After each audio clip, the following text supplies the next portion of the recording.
Olá pessoal, hoje, hoje, eu, hoje eu vou falar sobre o príncipe Siddhartha Gautama. Vocês conhecem? Ele era um príncipe, né? Siddhartha Gautama é o Buda, né? O Buda vocês conhecem. Ele é bem célebre, né? Bem, vamos dizer, famoso, né? Ele é o Buda, mas ele não tinha esse nome antes da sua iluminação, né? Foi assim, olha. Siddhartha Gautama, um jovem, né, vivia num palácio, né? Ele vivia num palácio cheio de riquezas e tal. E tinha mulheres, tinha filhos até, né? E ele tinha tudo no palácio, tudo, né? Ele tinha tudo. Mas só que um dia ele chamou o cocheiro para levar ele para dar uma volta fora do palácio, para ele ver como era. Aí ele começou a ver mendigos, pessoas sofrendo com doenças, né? Naquele tempo tinha muitas pessoas doentes no chão, assim, sofrendo, leprosos, né? Pobres, mendigos. E ele perguntava pro cocheiro, por que ele tá assim, né? Aí o cocheiro falava, porque ele é pobre, ele não tem dinheiro, ele não tem o que comer, ele tá doente. E o Siddhartha Gautama nunca ficava doente, porque ele vivia das melhores coisas no palácio, né? Aliás, era um bom homem, né? Siddhartha Gautama era um bom homem. Só que ele vendo toda essa todo esse ineditismo fora do palácio, né? Ele nunca tinha visto. Então eu estou chamando de ineditismo, né? Coisas inéditas. Então ele vendo todo esse ineditismo, ele achou que não existia isso, que só existia aquilo que existia dentro do palácio, que todo mundo era assim, né? Aí ele disse, não, eu não posso viver aqui dentro do palácio quando tem um monte de gente aí precisando de mim, né? Então, ele não era feliz no palácio, ele procurava alguma coisa assim dentro dele que ele não sabia o que era. Aí ele foi num templo lá onde as pessoas faziam jejum, né, para atingir a iluminação, para atingir a verdade, né? A iluminação interior, a verdade interior. Como ele não sabia como atingir a iluminação, ele foi nesse templo, né?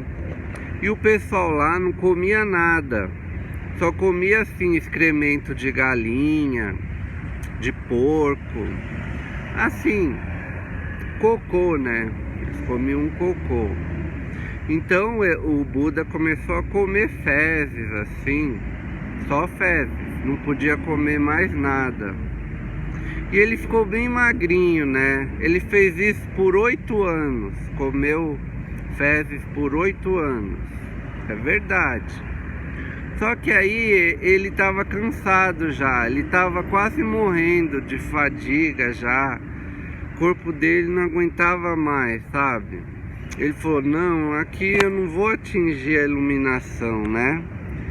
Aí ele foi embora, aí o pessoal lá que fazia junto com ele falou, ah, mas você é um traidor, você é um desertor, você não pode desistir, você tem que ir até o fim. Mas ele desistiu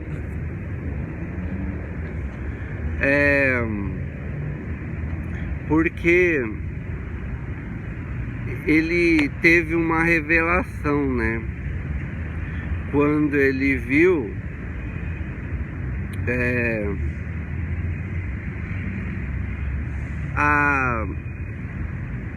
uma corda, ela se partiu, né? Uma corda de um barco, porque o cara do barco puxou muito forte. Aí ele teve uma revelação, né? Pela sincronicidade. Ele disse assim que as coisas não podem nem ser muito tensa, né? E nem ser muito frouxa, né? Porque senão não dá o equilíbrio das coisas, né? É que nem uma corda de violão, né? Então ele viu isso. Ele disse que as coisas não podem ser nem muito no yin, nem muito no yang, né? Tem que ser o equilíbrio. Você não pode ser muito assim espiritualista e nem muito materialista. Você tem que manter o equilíbrio. Você não pode também viver só de espiritualismo. Você tem que manter esse equilíbrio para poder viver na matéria também, né? Então ele descobriu que tem que ter esse equilíbrio entre a matéria e o reino do espírito, né? Ele descobriu assim que tudo na vida é equilíbrio, yin yang, né? O equilíbrio, aquele símbolo do yin yang, né? Então ele teve essa revelação. Aí ele criou lá 8 leis, né? As leis óctuplas, né? 8 leis para dizer o que o ser humano precisa para ser feliz, né? Então ele criou 8 leis. Eu só não vou dizer que tá acabando o meu tempo. Mas o Buda, ele atingiu a iluminação, né? Mesmo lá os irmãos dele tentando ir buscar ele não quis voltar para o palácio. Ele continuou na vida pobre, né?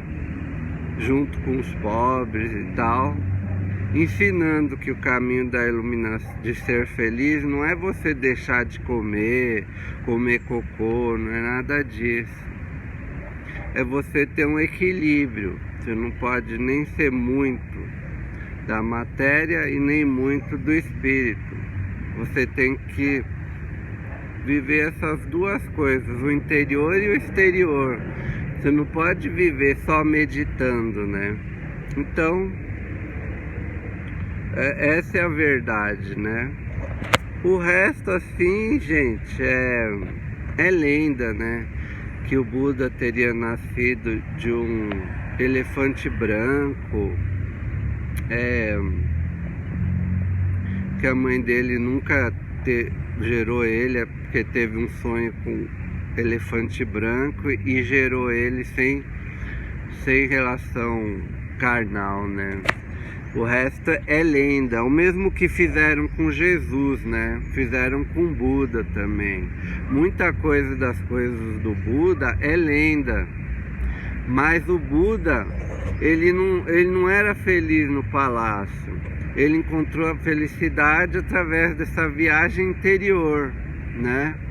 Aí ele atingiu realmente a iluminação, porque ele conseguiu viver no equilíbrio, né? E aí ele ensinava os seus discípulos a fazer o mesmo. Isso é a base do budismo, o yin yang, você não ser muito yin nem muito yang, né? Às vezes você é muito...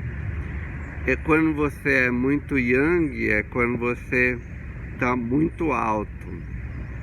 Por exemplo, se você comer demais, você está sendo muito yang, você tem que moderar. manter esse equilíbrio entre o yin e o yang, né? Você não pode comer demais e também não pode ser muito yin, né? Comer de menos, que nem ele fazia, porque ele só comia fezes. Só fezes por 8 anos. Não que ele tenha feito algo errado, ele estava procurando a iluminação. Mas ele viu que não era assim que se achava a iluminação, né? Então não vamos ser que nem o Buda, né? Quando ele entrou nesse templo aí, querendo atingir a iluminação apenas comendo cocô e fazendo meditação o tempo inteiro. Vamos manter esse equilíbrio, né? É isso que ele disse. Aliás, não foi nem uma vela de barco que ele viu. Foi uma corda de uma harpa, né? Que a pessoa, quando ele viu, ela esticou demais e estourou. E a corda de um violão ou de uma harpa, ela tem que estar certinha. Se você puxar demais, ela estoura. Se você não puxar também, ela não dá o som certo, né? Fica frouxa. Então, você não pode nem ser muito yin, nem muito yang. Você tem que manter o equilíbrio. Essa é a base do budismo, né? O equilíbrio entre as coisas. E também parar com os desejos, né? Deixar as coisas virem, as coisas que você precisa vai virar naturalmente. Não precisa ficar desejando, né? Isso, aquilo, querer estar no controle de tudo. Nunca façam isso, gente. Vocês foram projetados para experienciar a realidade física, para saber o que está acontecendo, não o que vai acontecer. O que vai acontecer é com o seu eu superior, tá bom? Deixe esse trabalho para o eu superior, que é o seu eu superior, porque vocês são um só, e faça o seu trabalho do eu físico, né? Que é experienciar e deixa as coisas vir, não ficar desejando para não sofrer. E é assim que eu vivo, tranquilo. As coisas que eu preciso vêm, as que não vier é porque eu não preciso. E é isso aí. Vou ficando por aqui. Muito obrigado. Fiquem na paz e no equilíbrio. Até a próxima. Shivai, Shivai, Shivai.